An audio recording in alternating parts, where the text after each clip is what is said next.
As comunidades indígenas vêm sendo atacadas desde o começo do governo Bolsonaro e, em meio à pandemia do novo coronavírus, não tem sido diferente. No mês passado, o ministro da Educação, Abraham Weintraub, disse durante reunião ministerial que odeia o termo povos indígenas, pois só existe um povo no país. Levantamento feito pela Comissão Pró-Índio de São Paulo mostra que a Secretaria de Saúde Indígena do Ministério da Saúde tem cadastrado no boletim epidemiológico um número muito menor de índios contaminados pela Covid-19.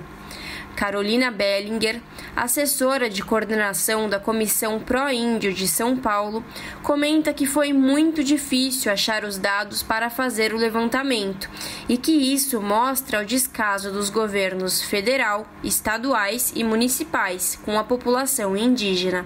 Bom, na apuração realizada pela Comissão Pró-Índio, nós encontramos muita dificuldade para acessar os dados. A gente constatou que não há uma coordenação entre os governos federal, estaduais e municipais para a criação de uma plataforma única que controle a evolução da doença entre os povos indígenas, no Brasil e em São Paulo, né?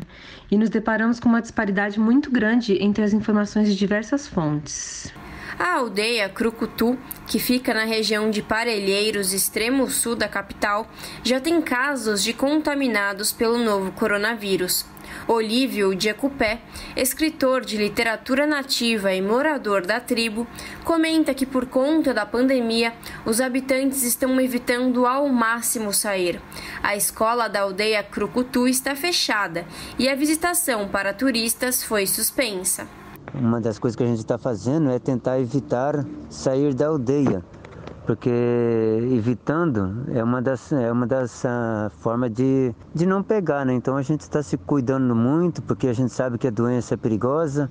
A escola da aldeia está fechada para não ter problema por enquanto, então isso é uma coisa, prevenção também. Também a gente não está recebendo no momento os turistas, porque a gente sabe que o turismo sempre vinha escolas nas aldeias das cidades, né? Então hoje a gente não está recebendo para não ter esse problema. O indígena relata que desde sempre foi assim, o branco trazendo doenças para a população nativa. Atualmente, a aldeia tem assistência médica e conta com doações de alimentos para enfrentar a crise. A gente tem uma equipe médica na aldeia que está dando assistência, né, para esses casos, orientando. Então isso é muito importante. Mas também a gente fica contente que a gente está tendo apoio, né, de algumas ONGs que estão apoiando, alguns solidários, grupos solidários, né, que de vez em quando entram em contato com a gente.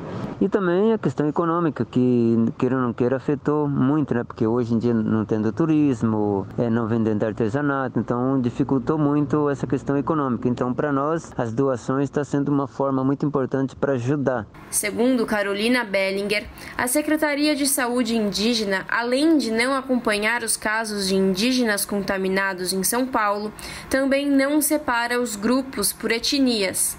Ela destaca que a questão não é a de apenas números, trata-se da cultura de um povo. Quando o ancião morre, leva consigo memórias, tradições e ensinamentos.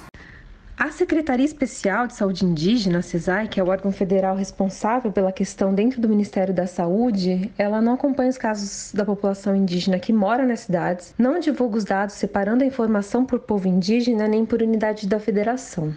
Além disso, não são só os números que importam. É necessário considerar também o impacto da memória social, coletiva e ancestral, que há muitos grupos indígenas com uma população muito pequena e que memórias, tradições, bibliotecas humanas podem falecer nesse processo. Larissa Borer, Rádio Brasil Atual.